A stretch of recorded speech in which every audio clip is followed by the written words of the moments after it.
అహ్మదాబాద్ లో విమాన ప్రమాదం, దాదాపు 100 మంది మృతి, పలువురికి గాయాలు. విమాన ప్రమాదంపై రామ్మోహన్ నాయుడు దిగ్భ్రాంతి, ప్రమాదం తెలిసి షాక్ కు గురయ్యానంటూ ట్వీట్. ఇంతవరకు నా మంచితనమే చూశారు, తోక తిప్పితే కబడ్డారన్న చంద్రబాబు. తల్లికి వందనం కింద ఎంతమంది పిల్లలున్నా ఇస్తామని ముందే చెప్పాం, మేనిఫెస్టోలో చెప్పినవే కాకుండా చెప్పనివి కూడా చేస్తున్నామన్న సీఎం చంద్రబాబు. ఫోన్ ట్యాపింగ్ కేసులో సిట్ దర్యాప్తు స్పీడప్, 4వ సారి ప్రణీత్ రావును విచారించనున్న సిట్ అధికారులు. ఆసక్తి రేపుతున్న మాజీ మంత్రి పేర్ని నాని ఎపిసోడ్, ఇవాళ పార్టీ నేతలతో అత్యవసర సమావేశం, నకిలీ ఇళ్ల పట్టాల పంపిణీ వ్యవహారంలో హైకోర్టులో పిటిషన్. వైసీపీపై సీఎం చంద్రబాబు తీవ్ర ఆగ్రహం, అమరావతి మహిళల గురించి అలా ఎలా మాట్లాడతారంటూ ఫైర్. మహిళలకు బ్యాడ్ న్యూస్, మళ్లీ పెరిగిన బంగారం ధరలు. ప్రజలు ప్రజాస్వామ్యం గెలిచి నేటికి ఏడాది, సుపరిపాలనలో తొలి అడుగు పడిందన్న లోకేష్.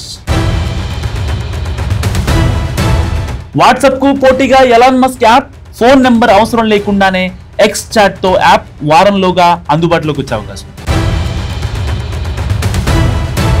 మిథున్ రెడ్డి బెయిల్ పిటిషన్ పై నేడు విచారణ, లిక్కర్ స్కామ్ కేసులో A4 గా ఉన్న మిథున్ రెడ్డికి బెయిల్ ఇవ్వొద్దంటూ సిట్ కౌంటర్ దాఖలు.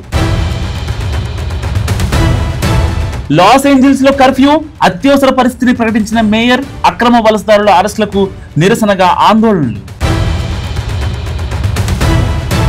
ఏపీ తెలంగాణలో చురుగ్గా నైరుతి రుతుపవనాలు, ఉత్తర కోస్తాలోని బంగాళాఖాతంపై ఉపరితల ఆవర్తనం, ఏపీలో మరో 4 రోజుల పాటు వర్షాలు కురిసే అవకాశం. ఓబులాపురం మైనింగ్ కేసులో పురోగతి, నేడు జైలు నుంచి గాలి జనార్దన్ రెడ్డి విడుదల.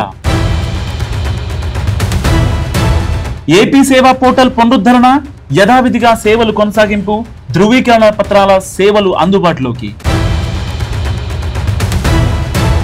ఏపీలో మెగా డిఎస్సి నిలిపివేతకు మరోసారి నిరాకరించిన సుప్రీం, మెగా డిఎస్సి పై స్టే ఇవ్వాలని దాఖలైన రిట్ పిటిషన్ ని కొట్టేసిన ధర్మాసనం. కాళేశ్వరం ఎస్సీ శ్రీధర్ కేసులో కొనసాగుతున్న సోదాలు, ఇప్పటి వరకు 150 కోట్ల విలువైన ఆస్తుల గుర్తింపు. కాకాని బెయిల్ కస్టడీ పిటిషన్లపై విచారణ, పిటిషన్లపై విచారించిన నెల్లూరు కోర్టు.